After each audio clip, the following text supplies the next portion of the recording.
খেলাটা শুরু করেছিলেন রাশিয়ার প্রেসিডেন্ট ভ্লাদিমির পুতিন। এবার সেই ময়দানে নেমে পড়লেন মার্কিন প্রেসিডেন্ট ডোনাল্ড ট্রাম্পও।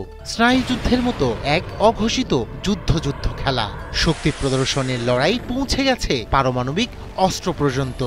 অবিলম্বে পারমাণবিক অস্ত্রের পরীক্ষা পুনরায় শুরু করার নির্দেশ দিয়েছেন মার্কিন প্রেসিডেন্ট ডোনাল্ড ট্রাম্প। তার আচমকা নির্দেশ বিশ্বজুড়ে অস্ত্র নিয়ন্ত্রণ কাঠামো এবং ভূরাজনৈতিক উত্তেজনা বৃদ্ধি করতে পারে বলে আশঙ্কা করছেন বিশেষজ্ঞরা।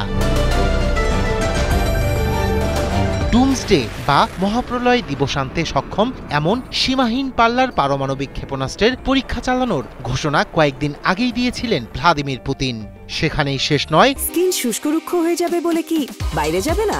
জাস্ট 1 2 3 4 করো, স্কিনটাকে রিভাইভ করো। বুধবার এক সুপার টর্পেডোর পরীক্ষা চালানোর ঘোষণাও দেন রুশ প্রেসিডেন্ট।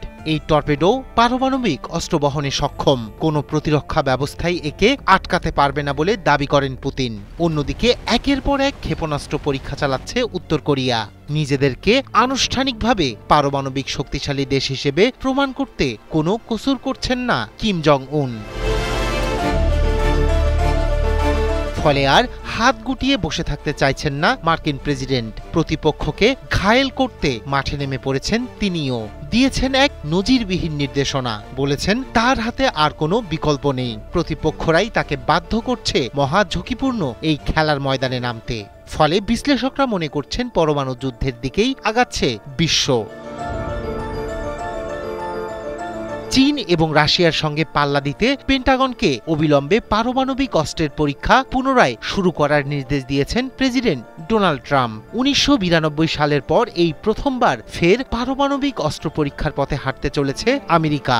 দক্ষিণ কোরিয়ায় চীনা প্রেসিডেন্ট শি জিনপিং এর সাথে বৈঠকের ঠিক আগে বুধবার রাতে নিজের সোশ্যাল মিডিয়া প্ল্যাটফর্মে এই নির্দেশ দেন ট্রাম্প। তার মতে বর্তমানে বিশ্বের যে কোনো দেশের চেয়ে বেশি পারমাণবিক অস্ত্র রয়েছে আমেরিকায়। এরপর রয়েছে রাশিয়া এবং অনেক পিছনে তৃতীয় স্থানে আছে চীন। তবে তিনি হুঁশিয়ারি দেন 5 বছরের মধ্যে চীনের পারমাণবিক কর্মসূচি আমেরিকার সমপর্যায়ে পৌঁছে যাবে। 1992 সালের 23 সেপ্টেম্বর শেষবার ভূগর্ভে পারমাণবিক অস্ত্রের পরীক্ষা চালিয়েছিল ওয়াশিংটন। স্নায়ুযুদ্ধের সমাপ্তির পর একটি স্থগিতাদেশ জারি করেছিলেন তৎকালীন প্রেসিডেন্ট জর্জ এইচ.ডব্লিউ. বুশ। নেভাডার যে পরীক্ষাস্থলে শেষ পরীক্ষা হয়েছিল সেই নেভাডা টেস্ট সাইটটি এখনও মার্কিন সরকারের নিয়ন্ত্রণে রয়েছে। প্রয়োজন হলে আবারও পারমাণবিক অস্ত্র পরীক্ষার জন্য অনুমোদন দেয়া যেতে পারে বলে জানাচ্ছে national museum of nuclear science and history.